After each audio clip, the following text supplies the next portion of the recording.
Hello everyone. Today I will tell you how to practice at home. So, listen, today I am going to give you a lots of ideas about how to practice speaking English when you are alone, at home. Are you ready? Let's do it. It's not so easy for many people, right? Because maybe you don't have any native English speakers in your city. Maybe there are no tourists that you can go and harass. Maybe there are no groups where you can go and chat and do English speaking. And maybe you're not ready to go on Skype and try and find some random English person to chat with, somebody you don't know. I mean, that can be quite hard, especially if you're a little bit shy like me. So what I want to do today is share with you lots of ideas about how you can practice speaking when you're on your own, at home, alone. Right? Good. Now, if you do know me, you may be thinking, what's that strange orange block over there that wasn't there before? True, and this is my meditating mat. Sometimes where I sit and meditate, sometimes. I don't sit on the wall. I'm just tidying at the moment, so I couldn't find a place to put it. So right now, it's over there. Okay. The truth about speaking is that yes, you can watch videos, you can watch films, you can listen to podcasts. All of that is great. But at some point, you need to start speaking, and you can speak on your own. But also later, you'll need to start interacting and practicing speaking with people. But that's not always easy to do. And so right now today, I'm going to focus on some really practical, simple activities you can do when you're on your own at home to start practicing speaking. So the first technique is called speak into the mirror. And this is really useful, but it's really simple, right? It's easy because you can do this first thing in the morning when you're brushing your teeth. Or, well, you can't speak and brush your teeth, but just before you brush your teeth. And in the evening, before going to bed, when you wash your face. What do you mean? You don't wash your face in the evening. Why not? My mother always told me, make sure you wash your face, clean behind your ears, wash your neck, scrub your neck. Yeah, wash your face before you go to bed. It takes all the dust and pollution off your face, apparently. Anyway, that's a great time that you can do it. And this is good because the key to learning and preparing for IELTS is habit, right? And if you can attach your learning to an existing habit, brushing your teeth or washing your face, then it makes it much easier.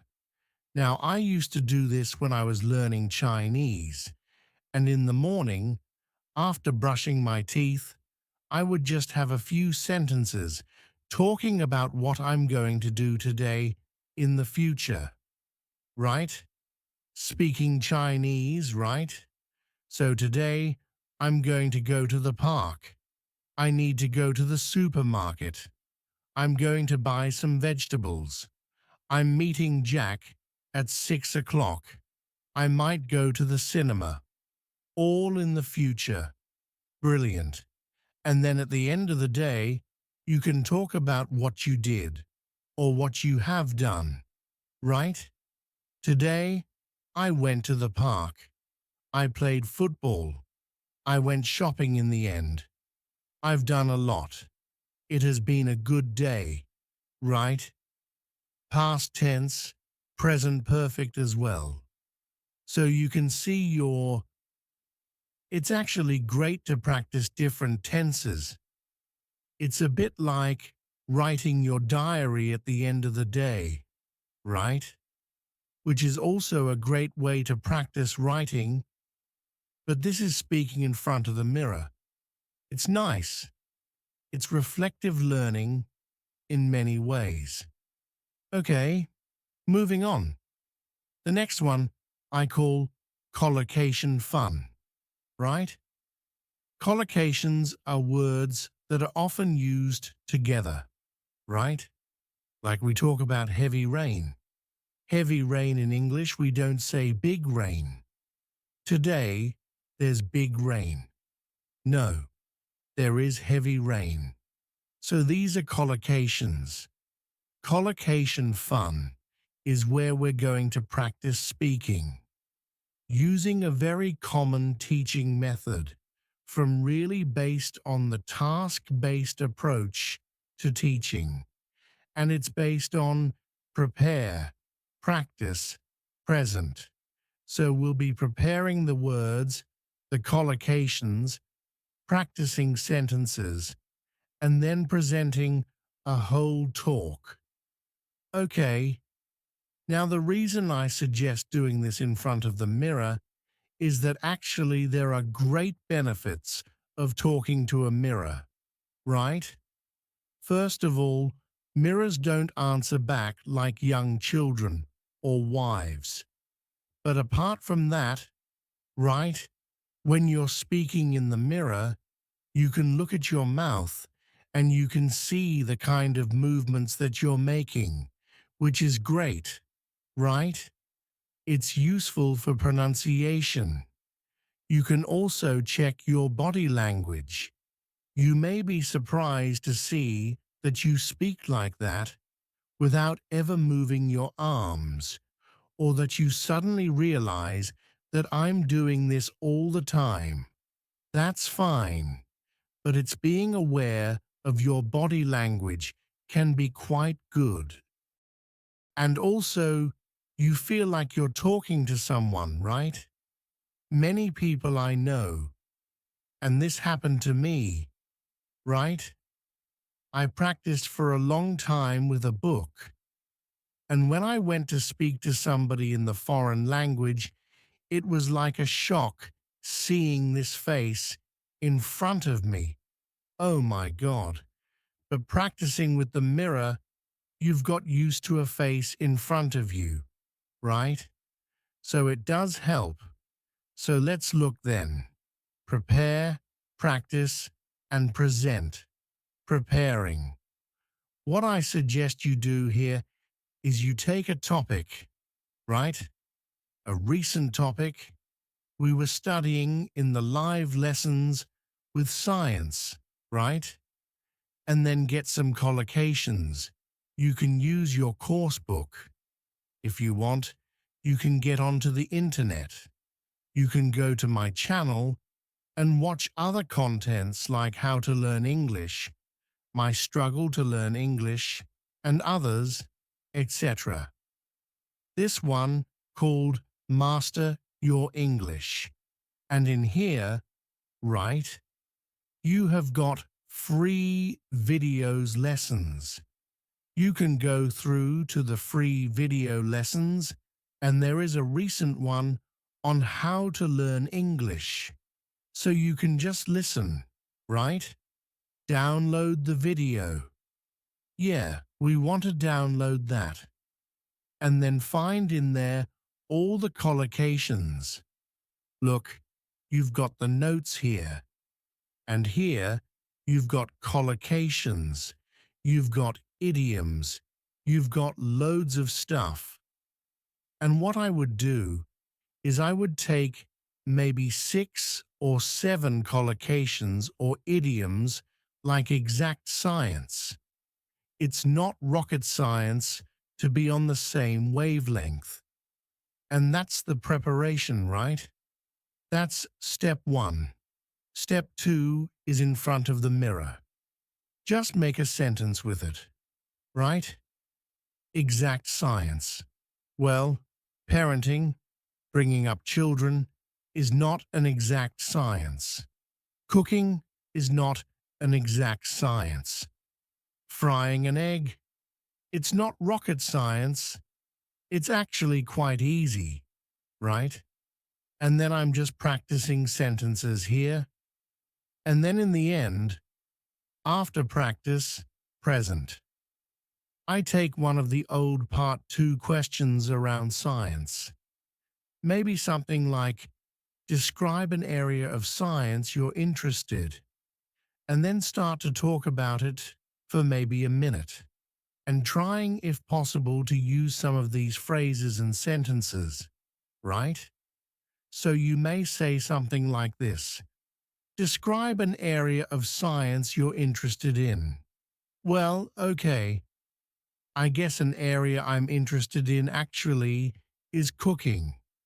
And I know it's not an exact science, but I guess it's a branch of science. A branch of food science, maybe, right? And I am interested in the science behind cooking. I think it's very interesting. I know with cooking, when you heat things up, they change. And when you mix different things, like sugar and vinegar, you get different levels of acidity and chemical reactions happen. So I think it's really interesting, right?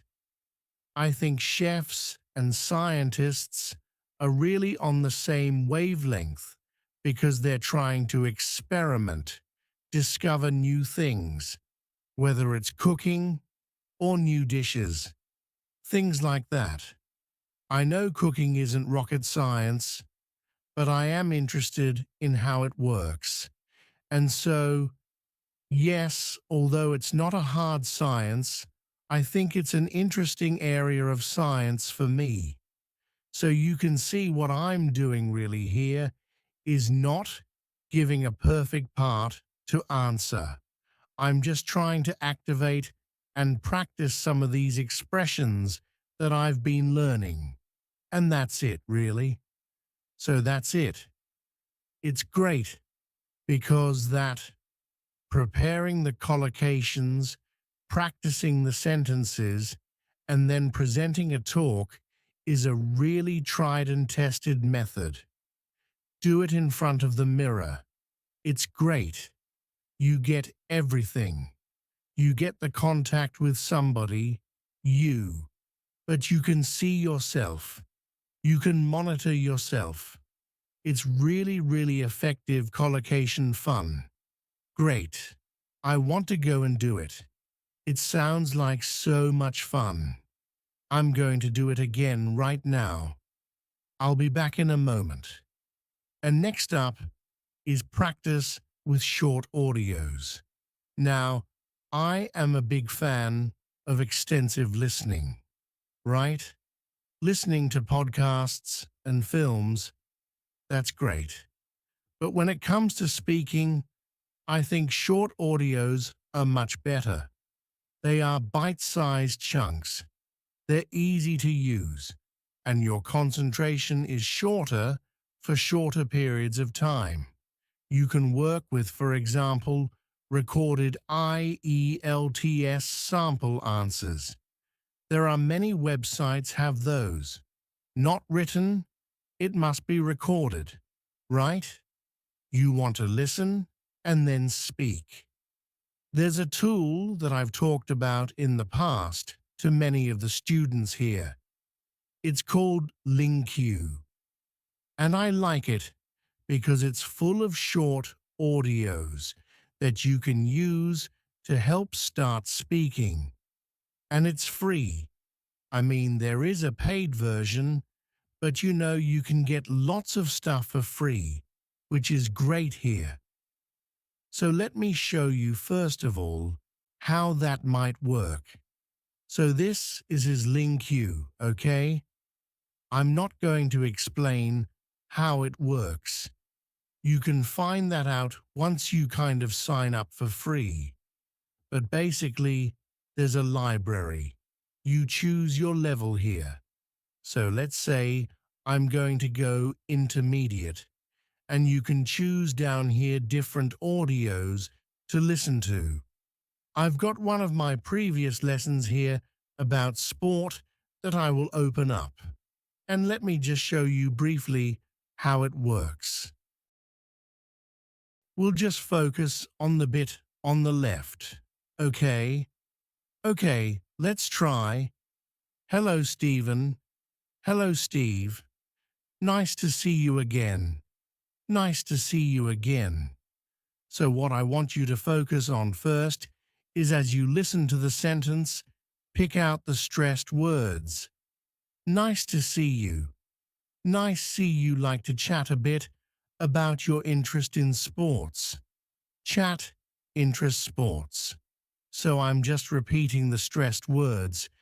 Chat, interest, sports. Sure, you lived in Japan for quite a few years, I think. Lived Japan years, I think. Right about 9 years. 9 years. Okay, so you can see I'm just doing the word stress. And also, you can also pick out chunks or phrases that you like or that sound interesting, years, and I think you lived in different cities. That's right. I lived in Sendai for 4 years, which is a little bit north of Tokyo. A little bit north. A little bit north. That's interesting, which is a little bit north, right? Not in the north, not located in the north, is a little bit north of. Nice. Tokyo for 4 years, and then 1 year down south in Shikoku. Down south. Interesting. Not in the south. Down south. Okay, and did you play any sports when you were in Japan? A little bit. A little bit. I love that. A little bit. A little bit. Played a little bit of soccer. I played a little bit of soccer. A little bit of soccer. Isn't that great? So you can see I'm picking out either the stressed words or little phrases or chunks that I like, and this is really helping us listen and prepare for speaking. Next, what you'll do after you've finished. If you want, you can check the tape script as you listen again. That's fine. But at the end, what I would like you to try and do is try to repeat the audio or the lesson, giving a summary. So repeating it with your words, not reading, not listening. In fact, you can just close that and focus on your own words, right? Oops. And then after you've done that, and you've done a bit of practice, you could then try to retell the lesson or the story and record yourself. If you're not sure, you can use there's mobile apps to record your voice. There's Vocaroo, which is also a very simple online voice recorder. And recording yourself is great because it puts pressure on you. And that, my friend, is good. Also, you can then, once you've listened back, go and compare to the original lesson or story with the tape script and see if it's different. Did you make a mistake? Instead of saying a little bit of football, did you say a little bit football? Or did you use different collocations, right? Instead of individualized sports, did you say personal sports? Something different. That noticing again puts pressure on you, which is great. And it also helps you notice. A noticing language is a kind of feedback, which is essential to improve. So that's it. Practice with short audios, right? The next one is really fun. and it's about imitating your favorite English-speaking actor or actress, okay? So here, when you watch a film in English, take some of the actors that you really like and pretend to be them, right? So you're copying their body language, their gestures, their facial expressions, their accent, their voice, their words. You're copying everything. Why does this work? Because it's all about identity. A key part of language learning is your identity as an English speaker. And as students, we often have a mask, or we can create a mask that we hide behind when we speak a foreign language. And this can be very, very helpful to reduce anxiety or stress, especially if you're shy and or you don't want to. You're embarrassed of mistakes and of not speaking correctly. When you have this mask to hide behind, it doesn't matter because you're being somebody else. And it's great fun to do this with actors and actresses. Is that actresses? Actresses that you like? Let me show you a very, very simple example. There's a great actor called Rowan Atkinson. You may know him for Mr. Bean, but he plays a myriad of characters, and one of the recent ones is Johnny English, right? Let's have a look at Johnny English. I'm not sure. Let me clear up the uncertainty for you. You haven't. Let me clear up the uncertainty for you. You haven't. Right. So it's that taking the character. Try and do the voice and the whole body, and you become that character.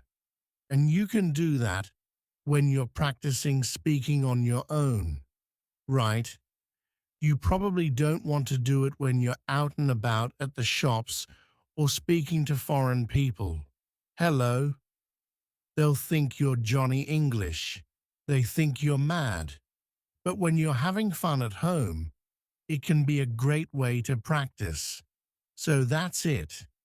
Imitate your favorite English-speaking actor.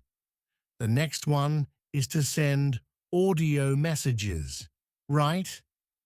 Now, if you're using WhatsApp, Facebook, other social medias that have a chat facility, often we send text messages. You probably send them in your own language, but you could think about sending them in English, right? And go a step further. Send an audio message rather than a written message, because that will be practicing your English. Okay? You can do this if you have some friends who maybe speak English or family members.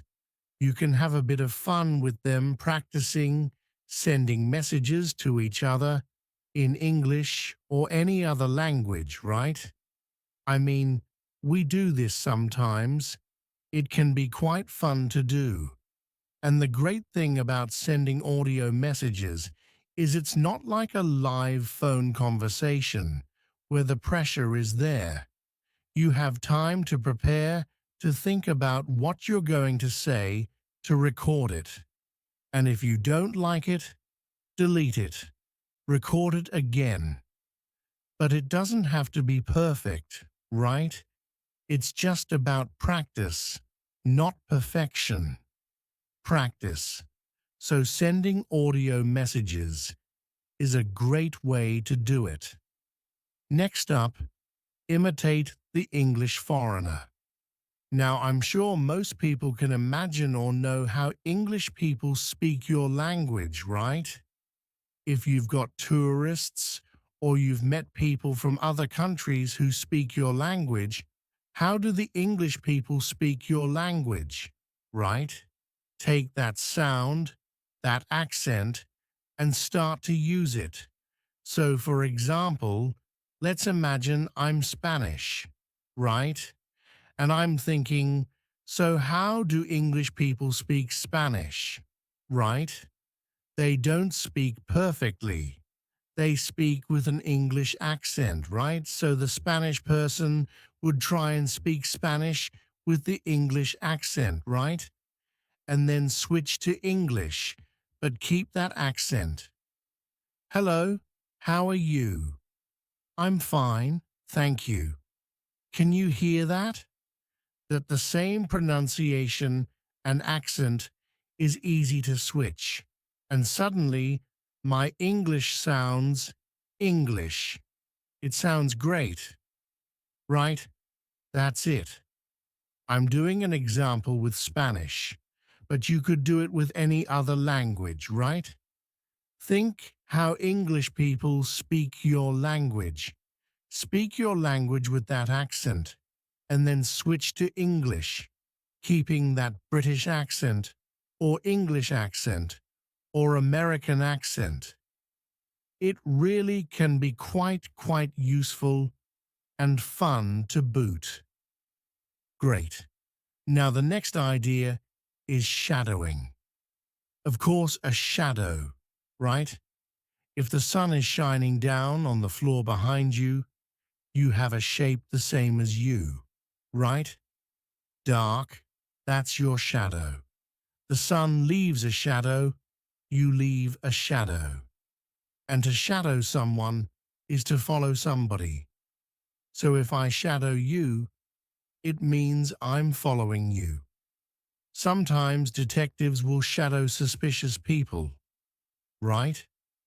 Now, in language, when we shadow somebody, it can be just to repeat them, but you're very close behind them, right? Remember, wherever you go, your shadow follows very closely.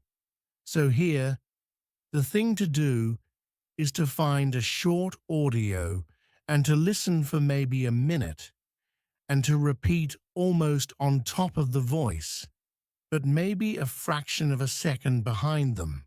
So you're just behind them, but you are really following them very closely. Do not wait for the sentence to finish and then repeat. This is different. This is being really close behind them, and it forces you to pick up on word stress and intonation. And if you focus on those two things, it really can help build up that speaking skill, word stress, and intonation. Let me kind of demonstrate. So we've taken from Q-lips or Q-lips a little audio. First of all, I recommend you listen to the minute completely so you've got an idea of what it's about. And I've already done that because I'm well prepared. And then second time, you listen and shadow. Let me show you how close we are behind it. I'm going to use my phone so you can hear properly. So Jeremy, let's get into it. Talk about how to talk about pots, how to talk about movies and music and the kind of artwork that enriches our lives. This topic was suggested to us by one of our listeners, and she sends us email, which I will read for everybody. Now it says, okay, I think you get the idea, right?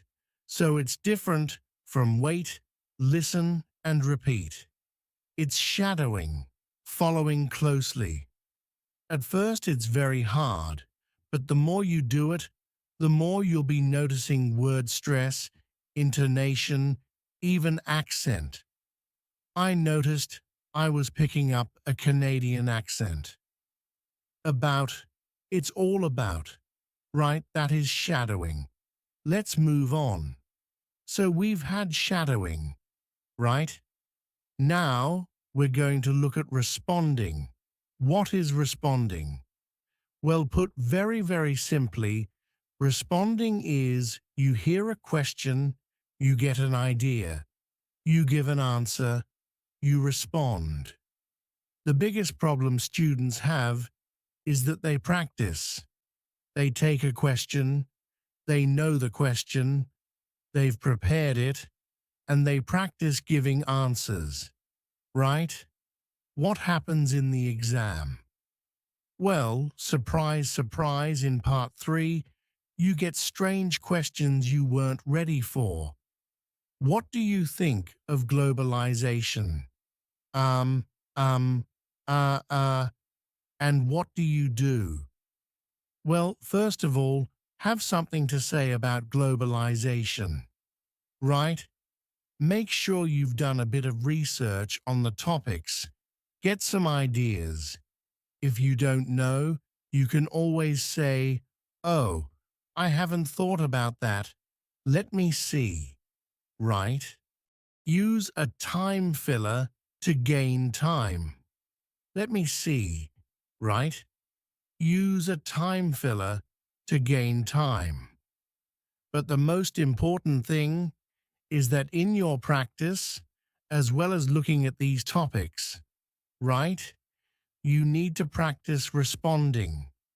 Because in part 3 in the exam, the biggest problem students tell me is they don't have an idea. I didn't know what to say. I wasn't expecting that. I just couldn't get my ideas out and speak.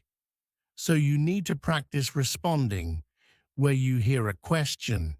You've got no idea what it is. You get an idea quickly and you answer, right? It's a bit of pressure, but as I mentioned before, a bit of pressure is good in your practice. Now you can do this if you have a speaking partner really effectively, right? So what you do is one of you says, "I'm going to bring into our next session 5 questions," and you don't know what they are. And the other person does the same. You come into your session and you ask each other these surprise questions. And it's a shock at first, but it's like anything. It's like going down the gym. You just practice this and you build up the skill. If you haven't got a speaking partner, you can do a bit of practice on my YouTube channel, right? If you know my YouTube channel, right? English spoken stories, hidden away in the playlists. Go on the playlists. There's lots here that you've probably never seen. And at the very bottom, you'll see 2 episodes which very useful for you, right? And then the next question, let me just play it for you and you'll see. Let's press shuffle and it plays automatically. Do you like your hometown? Oh, that's a good question. Do I like my hometown? Yeah, I think my hometown Manchester, which is up in the north of England, is a very attractive place. There's lots of restaurants and shops. It does attract quite a few tourists as well, and they often come in to see the industrial landscape or the football pitches. We have a famous football team called Manchester United. And Manchester, do tourists like to visit your hometown? Yeah, there are quite a lot of tourists who come to visit my hometown. So you see what's happening, right? It's just automatically asking me the next question, and I practice responding, because I don't know what the questions are, because it's shuffle, random. So you can practice that. You can also make your own, right? Set up your own YouTube channel. Don't worry about people finding it. They rarely do. And you just put some questions up with a gap for the answer and then shuffle. And Bob's your uncle. Fantastic. That's it. The next suggestion is describe what you are doing. And I know a lot of teachers suggest this as a way of thinking in English, right? So when you're out and about, when you're out and about, maybe in the park, and you're seeing different things, you describe what you see. Now, I suggest you start with words, right? So there you are, out and about in the park, and you see, oh, bicycle, person, path, trees, bag, woman, phone, and you're using words, right? And then, right, as you're walking around the park, you make collocations, little chunks of language, right? Riding a bike, a long path, a cluster of trees, the woman glued to her phone, picnic, having a picnic maybe, right? And then you go on to make sentences, okay? This is a bit like that we mentioned earlier, the prepare, practice, present. So you're going from words to collocation to sentences, right? Oh, there's a man strolling in the park. There's a woman riding a bike. And also there are lots of trees. There's a woman glued to her phone and she looks like she's about to have a picnic. And you go on and on and on. Right? Great. You can do it in any context. You can do it at home or when you're out at the shops, wherever.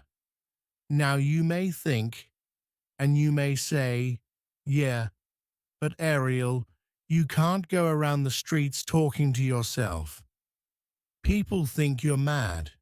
Well, yes and no, right? Nowadays, put these on, right? Nowadays, people walk around and they're on the phone and like, hello, yeah, John, yeah, I'm in the park actually. Yeah, it's lovely. There's a man strolling over there. There's a woman riding a bicycle. Yeah, I'm good. How are you, right? That's perfectly normal to be talking to yourself in the streets, right? And if you're not comfortable with that, you can pretend that you're Johnny English, right? Pretend you're a spy. Hello. Yes? There's a man walking along a path. There's a woman riding a bicycle. And I think there's a woman glued to her phone and she's about to have a picnic. Call in the police. Get Johnny English. Pretend to be a spy. I don't know. It's very, very normal. But the key speak out and go from words to collocation to sentences. Great practice. You can do it at home as well. I mean, I'm talking about getting some fresh air. Nowadays, that's not so easy, right?